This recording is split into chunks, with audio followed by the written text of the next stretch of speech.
मरतबा फिर अनवार रमज़ान की इस खुसूसी इफ्तार ट्रांसमिशन में आपको K21 न्यूज़ के प्लेटफॉर्म से आपकी मेज़बान रिदा सैफी बरादरान इस्लाम आप सबको खुशामदीद कहती हूँ। और आज हम बात, जैसे कि मैं अभी ब्रेक से पहले आगाज़ में बता के भी गई कि आज हम 18वें रोज़े में जैसे कि दाखिल हो चुके हैं नाजरीन।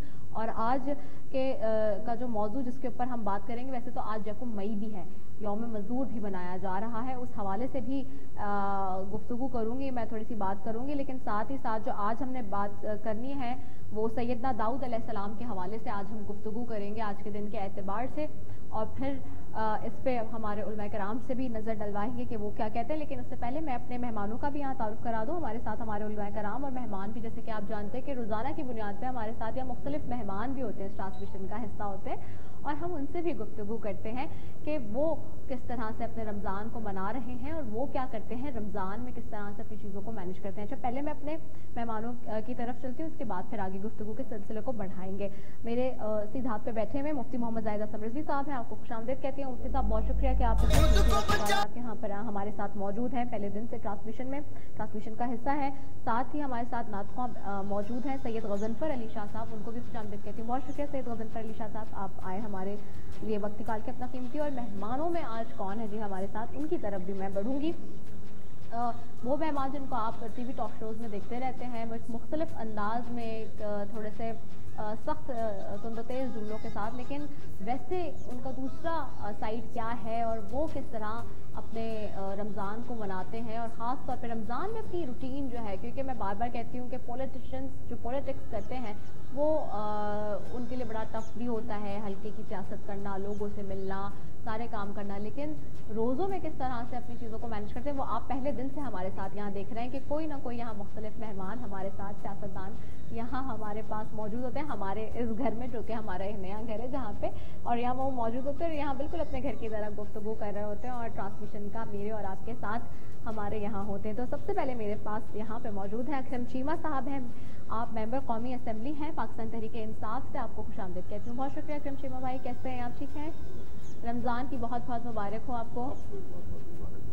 और साथ ही मेरे साथ एक और मेहमान भी बहुत ही खूबसूरत से बैठे हैं, वो हैं अली खुर्शीदी, आप मेंबर सिंध सूबाई असम्बली हैं और MKM पाकिस्तान से आपका ताल्लुक है, आपको भी खुशामदीद कहती हूँ। बहुत शुक्रिया अली खुर्शीदी, कैसे हैं आप, रमज़ान मुबारक। मैं पहले अकरम चीमा साहब की तरफ बढ़ती हूँ। अकरम भाई, मुझे बताएं कैसा चल रहा है रमज़ान का मुबारक महीना, और सियासत और हल्के की सियासत दोनों चीज़ें करना, फिर इलेक्शन भी, अभी ज़मीनी इलेक्शन भी आ गए थे, कराची कह रहे 249 का आया, ख़ास तौर पे जो 2 दिन पहले था।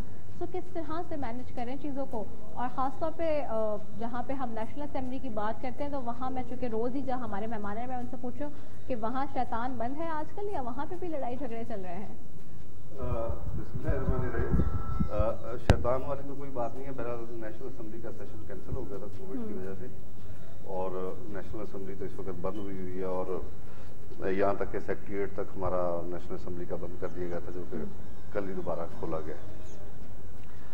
देखिए, रमज़ान का महीना तमाम मुसलमानों के लिए ऐसा बाबरकत महीना है कि उसके अंदर इंसान दूसरे इंसानों के लिए अगर उसकी असल रूह के मुताबिक सोचना शुरू कर दे तो मैं समझता हूँ कि हमारा माशरा एक अच्छाई की तरफ और बेहतरी की तरफ बढ़ सकता है।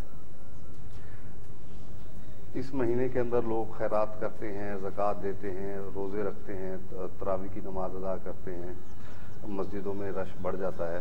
और मैं समझता हूँ कि इस रमज़ान के अंदर जिस तरह पाकिस्तानी कौम ने इत्तेहाद और यकजहती का मुजाहरा किया है, तकरीबन तमाम मसाजिद के अंदर आज अल्हम्दुलिल्लाह, ख़ुसूसन मेरे शहर कराची के अंदर SOPs के साथ नमाज तरावी भी हो रही है, और SOPs को भी लोग फॉलो कर रहे हैं। नमाजें भी 5 वक्त अदा हो रही हैं, और अफ्तार का इंतज़ाम भी, क्योंकि हमारा शहर खैरात के हवाले से खुशकिस्मती से पूरे पाकिस्तान से सबसे ज़्यादा ज़रख़ेज़ शहर जो है खैरात के हवाले से, वो मेरा कराची शहर है। हर चौक पे, हर चौराहे पे माशाल्लाह अफ्तार दस्तरखान का बंदोबस्त कर रही हैं मुख्तलिफ फलाही तंजीमें, सियासी तंजीमें, और भारी तादाद में लोग उसमें शिरकत करते हैं। तो देखें, ये इत्तेहाद और इत्तेफाक जो है, इसका दर्स जो हमारे नबी ने दिया, जो हमारे मज़हब कहता है, उस पर अमल करने के लिए ये बेहतरीन महीना होता है कि आप लोगों को मोटिवेट करें, उनको समझाएं। देखिए, इस शहर के अंदर सबसे बड़ा जो आज हमारे जो बुनियादी मसाइल हैं, उसकी वजह ये कि हमने यहाँ पर एक दूसरे का एहसास जो है वो करना कम कर दिया।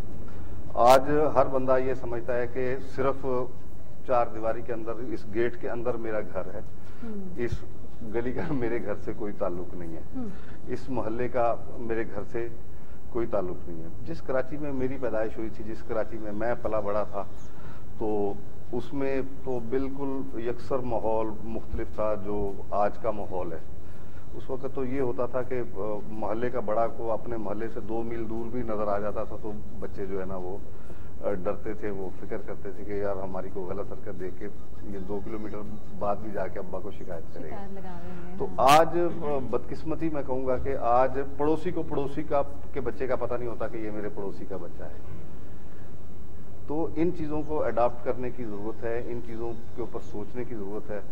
सिर्फ यही ना समझे कि ये मेरे बच्चे हैं, पड़ोसी का बच्चा भी उसका बच्चा है, मोहल्ले के बच्चे भी उसके बच्चे हैं, तो ही हम तवक्को कर सकते हैं कि वो बच्चे कल को हमारी रिस्पेक्ट भी करें, हमारे बड़ों की इज्जत भी करें, जो कि पहले खासा थी मेरे कराची शहर का, कराची शहर के लोगों का ये खासा हुआ करता था कि यहाँ पर अदब और एहतराम बड़ों का बहुत ज़्यादा किया जाता था, कि जो अब मैं देखता हूँ कि आहिस्ता आहिस्ता नापैद होती जा रही हैं चीज़ें। बुजुर्ग बैठे होते हैं गलियों में, लड़के सामने से गुजर जाते हैं, किसी को नहीं पता होता कि ये कौन है कौन नहीं, बुजुर्गों का एहतराम ख़त्म हो गया है। तो इन चीज़ों को एड्रेस करने की ज़रूरत है, वापस आने की ज़रूरत है। आगे जाने के बजाय मैं समझता हूँ कि वापस आ जाए कराची अपनी जगह पे, तो बहुत बेहतर होगा। ठीक है, बहुत खूबसूरत बात की आपने कि ख़ास तौर पे इसको अगेन मैं कहती हूँ तरबियत के पॉइंट ऑफ व्यू से ही इसको हम जान सकते हैं इस बात पे, और यकीनी तौर पे ये सारी चीज़ें वो हमारी जो इक़्तिदार हैं और रिवायात हैं उनको यकीनी तौर पे वापस से माशरे में अपने मजबूती से कदम जमाने की ज़रूरत है। मैं अली खुर्शीदी आपकी तरफ आऊँगी। कैसा गुजर रहा है रमज़ान? सिंध असम्बली का भी हम देख रहे हैं सेशन हो रहे हैं, और वहाँ पे कैसा माहौल है इस वक्त? रमज़ानों में भी वही मामला चल रहा है? मैं तो यही कह रही हूँ कि शैतान मतलब अभी भी जिंदा है या वहाँ पे मर गया है असम्बली के अंदर, और इस वक्त सही चल रहा है आप लोग? सबसे पहले तो बहुत बहुत शुक्रिया प्रोग्राम में मदऊ करने के लिए। और रही बात सिंध असम्बली की, वो सेशन तो बहरहाल कंटिन्यूएशन में है, प्री बजट डिस्कशन चल रही है, और उससे तमाम ही जमातें जो है अपना जो भी पॉइंट ऑफ व्यू है उसको अपनी तजावीज़ जो है जो चाह रही हैं कि हम बीइंग इन अपोजिशन, अगर मैं बात करूँ हम लोग चूँकि अपोजिशन में यहाँ पे, तो बजट में इनकॉर्पोरेट हो जाए वो तमाम मसाइल जो हमारे हल्के से रिलेटेड है, तो उसके लिए कोशिशें काफ़ी से की जा रही हैं। ये तो हो गई पहली बात। और रमज़ान की एक्टिविटी, रमज़ान जैसे तमाम ही पाकिस्तान में उसका जो असर है वो बिल्कुल यूनिक होता है। आप पूरे साल जो है वो मुख्तलिफ अयाम आते हैं, ईद आती है, बकरा ईद आती है, रबीउल अव्वल है, आशूरा है। रमज़ान की यूनिकनेस जो है वो बिल्कुल सबसे जो है ना वो on top of the list है। यहाँ पर बीइंग अ कराचाइट अगर मैं बात करूँ तो यहाँ पे जो नौजवान तबका है वो अपने अंदाज से, बुजुर्ग जो है वो अपने अंदाज से, इबादत का सिलसिला बढ़ जाता है जैसे मेरे भाई ने बताया, और मस्जिदों में जो है वो रौनक आ जाती है, दोबारा बहाल हो जाती है। होनी तो 12 महीने चाहिए, मगर बहरहाल उसकी इंटेंसिटी जो है वो रमज़ान में ज़्यादा हो जाती है। तो हम कराची का एक अलग स्टाइल है रमज़ान स्पेंड करने का। यहाँ नौजवान जो है वो रातों को, क्रिकेट भी चल रही होती है, इबादत के बाद जो है वो क्रिकेट का एक सिलसिला शुरू हो जाता है। और बीइंग अ पॉलिटिशियन थोड़ा सा हेक्टिक रूटीन होती है, but when it comes to Ramzan, तो रमज़ान में होता ये है कि उतनी ज़्यादा हेक्टिक रूटीन होती नहीं है। हम ज़्यादातर एक्टिविटीज़ जो है, अगर मैं कॉन्स्टिट्यूंसी की बात करूं तो वो हम कर रहे होते हैं इफ्तारी के बाद। तो हमारे पास इनफ टाइम होता है कि हम उसमें जो है वो फैमिली को भी अपने टाइम दे सकें, जो कि हम 11 महीने नहीं दे पाते हैं। तो 1 महीना मिलता है कि जिसमें हम टाइम दे पाते हैं फैमिली में भी, और ये तमाम एक्टिविटीज़ कर रहे होते हैं। तो रमज़ान जो है वो बहरहाल एक मैसेज जो रमज़ान का है, जो इस्लाम ने दिया है, वो तो बिल्कुल उसमें तो उलमा हज़रात हम बैठे हैं वो ज़्यादा बेहतर रोशनी डालेंगे इस बात पे। मगर हम जो है वो बहैसियत सियासतदान कोशिश ये करते हैं कि मैक्सिमम टाइम जो है वो कॉन्स्टिट्यूएंसी में, जब चूँकि इतनी ज़्यादा एक्टिविटीज़ नहीं होती हैं, तो हम फैमिली को टाइम देना है। फिर कराची में जैसे बताया गया मुख्तलिफ अंदाज से लोग जो है अब वो शॉप, फिर मौजूदा इस साल अगर मैं बात करूं तो कोविड की एक सूरत हाल है, कोई नॉर्मल सिचुएशन नहीं है। जिसमें तो second year we are celebrating third wave की बात की जा रही है मेरे ख्याल से, if I am not wrong. तो उसमें ख्याल करने की ज़रूरत है। अब हम जो है वो रश, लाजमी सी बात है, लोग ख़वातीन और मर्द हजरात भी जो है ईद की ख़रीदारी कर रहे होते हैं। तो उस पर जैसे NCOC ने भी मुख्तलिफ मौक़ों पर वो जो है वो प्रेशर जारी कर रही है। फिर जो सूबाई हुकूमत है वो भी अपने तक कोशिश कर रही है, और ख़ुद लोगों को भी इस बात का ख्याल रखना चाहिए कि यहाँ पर जो ये तो कोविड की थर्ड वेव है, इसको बड़ा सीरियसली लेने की ज़रूरत है। हम वैसे ही वैक्सीनेशन में जो है वो थोड़ा सा लैग कर रहे हैं। आई डोंट नो उसका रीज़न क्या है, फेडरल गवर्नमेंट, प्रोविंशियल गवर्नमेंट क्या कर रही है, थोड़ा सा उसको स्पीड अप करने की ज़रूरत है। क्योंकि अभी तक हम लोग एज़ पर माई इंफॉर्मेशन शायद पहली खेप आई है जो हमने खरीदी, बाकी सब इमदाद पे ही चल रहे हैं हम लोग शायद, if I am not wrong. तो उसको भी बढ़ाने की ज़रूरत है ताकि हम जो है वो जो एक वबा आई हुई है पूरी दुनिया में ही, उसका असर पाकिस्तान में मिनिमाइज करने के लिए हमें वैक्सीनेशन, फिर ख्याल SOPs का हमें यहाँ पर ख्याल रखना पड़ता है। मैं अभी चूँकि मेरी अपनी रिहाइश जो है वो, जो मेरी कॉन्स्टिट्यूंसी वहीं औरंगी टाउन से मैं यहाँ पर आया हूँ आपका प्रोग्राम अटेंड करने, तो वो रास्ते में और फिर यहाँ पर आने के बाद भी कोविड में SOPs जो है उसको जो ऑपरेटिंग प्रोसीजर बताए गए हैं हुकूमत की तरफ से, उसमें बड़ी लैकनेस है, लोग उसको कंप्लाई नहीं कर रहे हैं। अल्टीमेटली नुकसान पूरी कौम को उठाना पड़ेगा। तो इस चीज़ को, कोविड को ख़ास तौर पे ज़रूरी है कि इसको जो है आप मलूज़ खातिर रखें ताकि हम नुकसान कम से कम हो।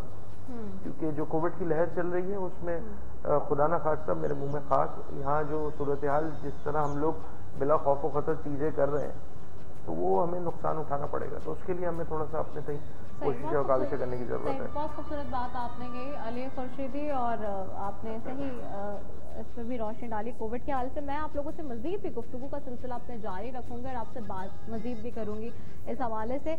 और जैसे कि मैंने आपसे कहा नाज़रीन कि आज हम पहले तो थोड़ी सी बात करेंगे यौम मज़दूर के हवाले से, और इस हवाले से मुझे एक कुछ चंद कलमात भी बड़े याद आए यौम मज़दूर के हवाले से कि शहर का शहर मुझे बेवकूफ़ बना रहा है, मेरे हिस्से की छुट्टी कोई और मना रहा है, मैं आज भी घूमता हूँ उसी साइकिल पर, मेरी नसीब की गाड़ी कोई और चला रहा है। तो ये मज़दूर के हवाले से बात हो रही है, और जहाँ पे मज़दूरों की बात आती है वहीं पर हुजूर पाक सल्लल्लाहु अलैहि वसल्लम ने मेहनत कशों के लिए क्या खूब इरशाद फरमाया कि उनके पसीना खुश्क होने से पहले उनके काम का मुआवजा अदा कर दो, और ऐसा नहीं तो क़यामत के दिन सबसे पहले पकड़ तुम्हारी इस चीज़ की होगी। यानी कि जो कहा जाता है कि मज़दूर का पसीना खुश्क होने से पहले उसकी उजरत उसे दे दी जाए, वरना आपकी बहुत बड़ी पकड़ है वहाँ जाके।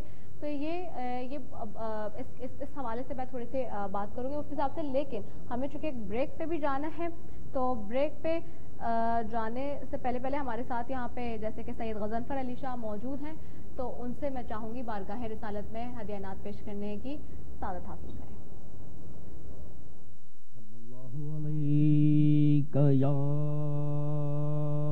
या रसूल अल्लाह वसल्लम अलैका या हबीब अल्लाह।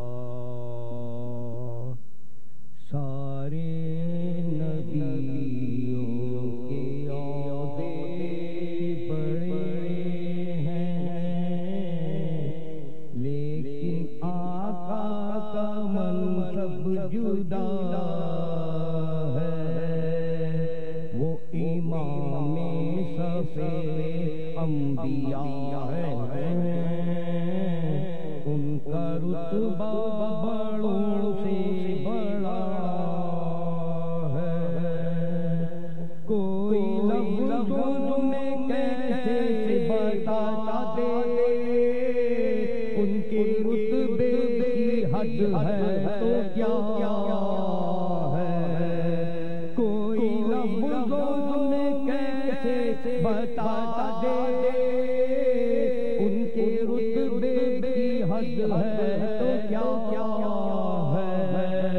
हमने अपने बड़ों से सुना है, सिर्फ अल्लाह उनसे बड़ा